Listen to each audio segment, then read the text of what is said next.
All right, Archie, how you doing? It's nice I'm to doing meet you great. today. I'm doing great, Cody. Nice to meet you as well. You live out on the West Coast. It must be nice to have some sunshine out there. It's been cold up here for the last few months here. Yeah, no, I still check the weather in Rome, occasionally. My parents still live there, and I feel your pain. Yeah, it was sunny and 81 yesterday here, so Lucky man. I was golfing in shorts. Sorry, I don't want to rub it in. All right, well, I'll start out by asking, how was it growing up in Rome?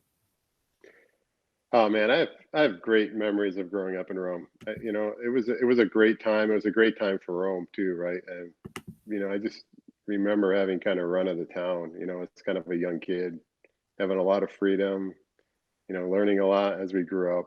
You know, I still, all my core friends are still the kids that I grew up with.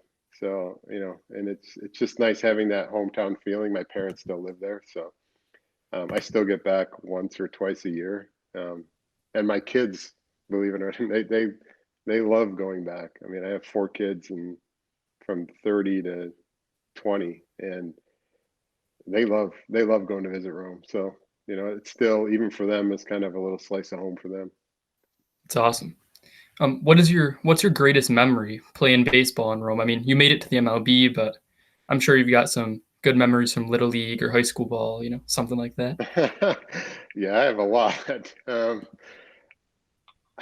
My fondest memories are actually, you know, riding my bike to my Little League games at Rome National Little League Field, right? Cutting through cypress wire, Rome cable, going the back way, over the canal, kind of taking, the dirt road back to, the fields in South Rome, right? That, I can vividly remember me doing that in my Little League uniform and glove, doing that on a weekly basis. And it's funny because anybody you talk to who played, Rome National Little League, it was always the big thing after the game.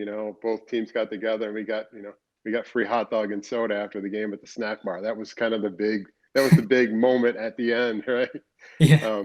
But I think as far as baseball in Rome, my early days are really vivid for me. I mean, I had some great times with um, in Smith Post playing Legion Ball. I think for me, Legion Ball really kind of got me on track to to playing in college.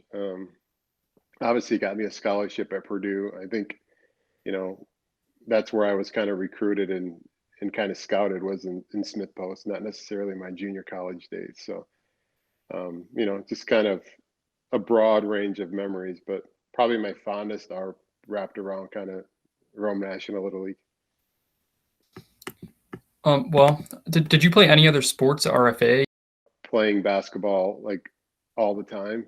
I was always really good at baseball, but basketball was my love. Like I actually played for growing up. The father of Rob Manfred, the now commissioner of Major League Baseball, was my coach. So I was over his house many of times, waiting outside his house to kind of meet the team and go play somewhere. But yeah, basketball was always my. I played basketball up to my freshman year. Um, believe it or not, I was the smallest, skinniest point guard on the team. Um, Probably if you had a team reunion now, it'd be probably quite the opposite. I might be the tallest and biggest guy. So I knew my days within basketball were limited. So I started playing soccer. So I played soccer my junior and senior year, which I think really ultimately gave me some skills like footwork, speed, agility, and endurance to really help me play baseball. It made me a lot better infielder because I just did a lot of work in soccer. And at the time, I didn't know. I played because my buddy Bill Tagliaferri was, he played soccer, and he's like, "Why don't you just play soccer with me?" I'm like, "Oh, okay, why not?" So I played soccer my junior and senior year, and then continued on with baseball. What was your favorite MLB team growing up? I mean, most kids around here, it's the Yankees, but Yeah, slam dunk Yankees.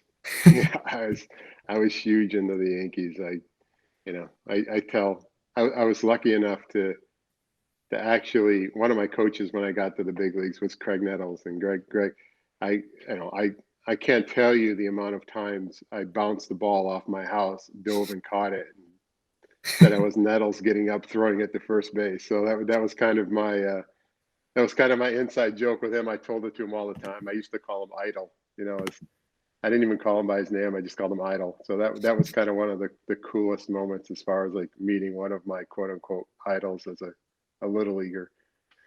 It's awesome.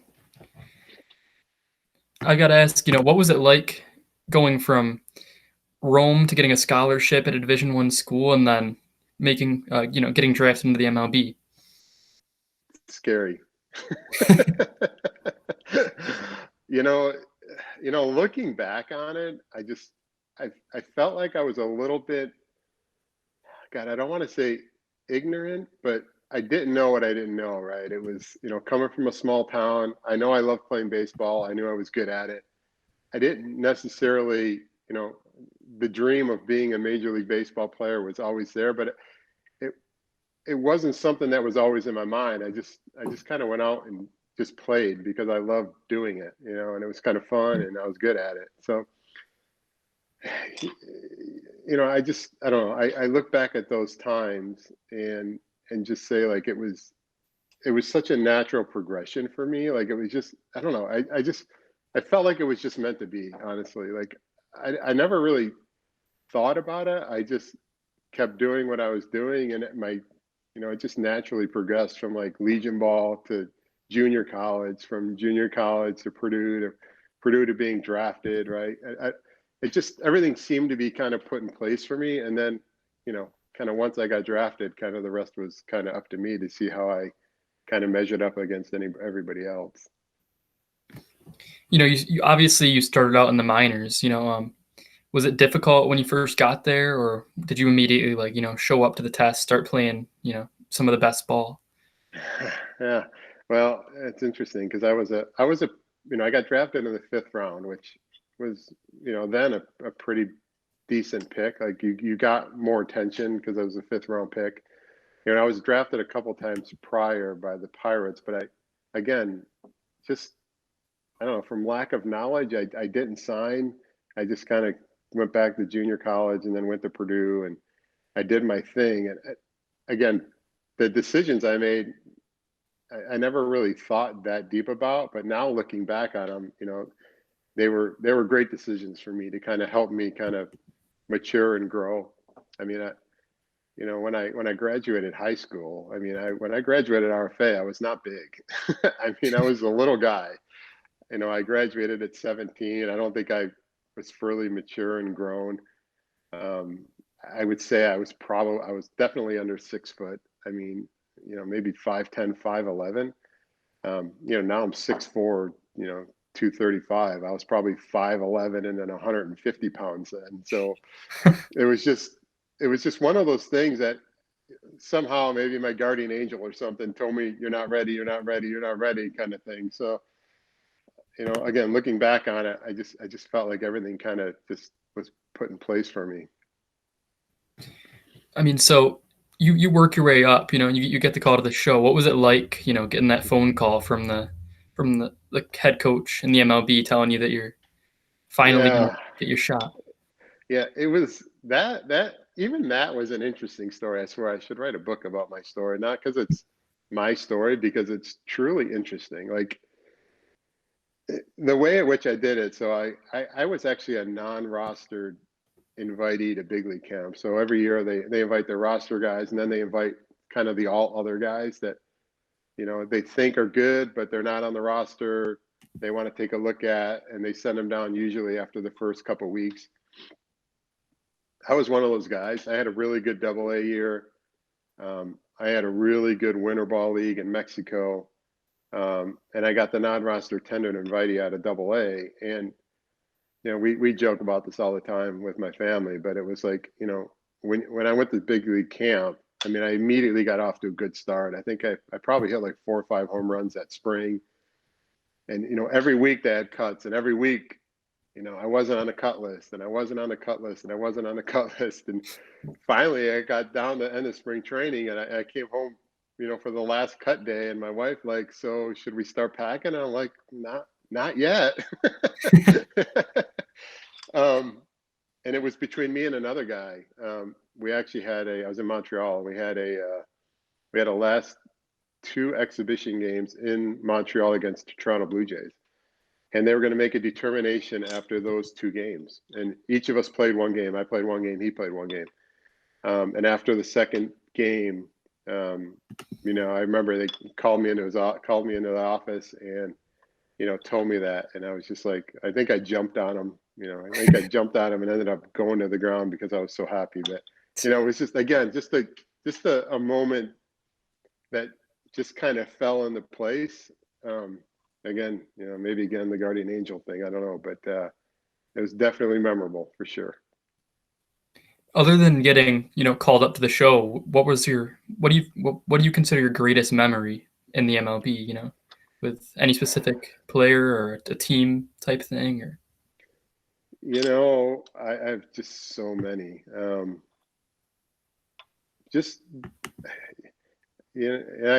have a whole collection of like, I was really good or really selfish at collecting baseball bats from, everybody that, 1, I played with, and 2, that I kind of admired. I think being able to do that, I think really just kind of solidified the memory of actually making it. I think to this day, it actually still seems like someone else's life. Like, I look back on it and it was really cool. And we watch videos, and that's really cool. But just the memories of meeting like guys like Greg Nettles, Willie Randolph, guys that I idolized and watched growing up, to be able to meet them as sometimes players or sometimes coaches was really cool. I think another thing for me is, even though a short career, I think I played over 7 years, across 7-year period. I played with, I think, up to 5 Hall of Famers, which is rare, right? It's pretty rare to actually have them on my team, right? And I just think that's one of the things I think that I will never forget. Like, to be able to go to Cooperstown, kind of an area where I'm from, and look at their plaques, and actually know that I actually play with them on my team. They were kind of teammates, which is really cool. I know you had a great relationship with Tony Gwynn. What was it like playing with a guy that was that good? I mean, becoming friends with him. Tony was a great teammate. Like, he was actually one of my favorite teammates. He actually taught me probably the most about being a big leaguer and kind of what it takes to kind of stick around in the big leagues. I think from that perspective, he really took all the young guys under his wing. He was in a position in his career where he was a perennial all-star and a batting title leader. I think he won probably 5 batting titles by then. But the Padres were in a position where they were, dumping players and bringing on new talent. But he relished the fact to work with the younger guys, and kind of make them big league players and winners. And from the time I got traded in '93 until we went to the World in '98, I mean, we still had a lot of the core young guys that came in '93 that Tony was a big part of developing, right? So I think a lot of the late-term success, although we brought in a lot of good guys, Caminetti, Kevin Brown, Finley, all those guys, the core of the younger guys that we developed in those, first few years were a big part of that team. And I think a lot of that had to do, to Tony. Okay, so you went over and played baseball in Japan. What was it like playing with people that speak a different language? I mean, I knew some people that went over to Japan to play during their careers and towards the end of their careers, and I always did want to have that experience. So when the opportunity came that year in '99 after the World Series, I thought it'd be really fun to go there for a year. And it was a great experience. My kids were able to go to school there. They went to an international school with, kind of thrown into the Japanese culture. We lived in a very traditional Japanese neighborhood. We all rode bikes to the train station and rode trains to the ballpark to get my kids to school. So we were really thrown into the culture, which was great. And, we have a lot of good memories of it. I wish my kids were a little bit older so they were able to remember a lot more.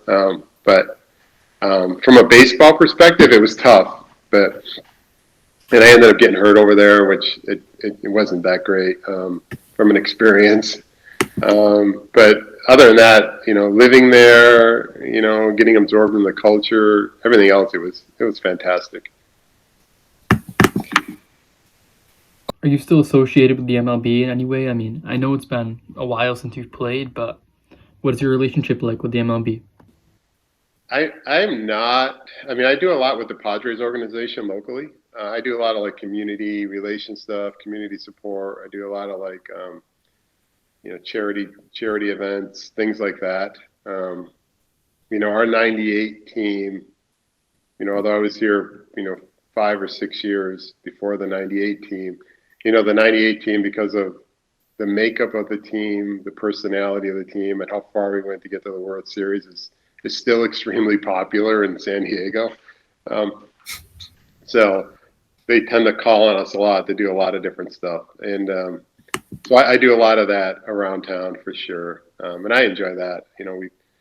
We play, charity softball games against, the Marines and the Navy, and, people come out and watch that. So I don't know, we do some good stuff like that, which is always a lot of fun. And then I'll end it off by asking, do you have any words of wisdom for students that want to play professional sports, something that you completed successfully growing up in Rome? Yeah, I like I said, to me, as I said earlier, right? To me, it wasn't a all or nothing, dream for me. There was a goal for me to be kind of the best player I could. It wasn't necessarily being that I have to be a big league player and I'm going to do whatever it takes to get there. I don't know. To me, the goal was, the idea was out there, but to me, it was, just enjoying what I was doing and always just trying to get better. And I think that just goes hand in hand with kind of life, right? I mean, I think, even in today's crazy mixed up world, I think everybody has visions of what they want to be. But sometimes, they're just not realistic. I think, setting short-term goals and being happy with what you're doing and trying to be the best that you can be now, I think pays dividends later. And ultimately, if you're a good enough athlete or, good enough student to play in college, and you work hard and you set short-term goals to be better and better and better, I think ultimately that's better.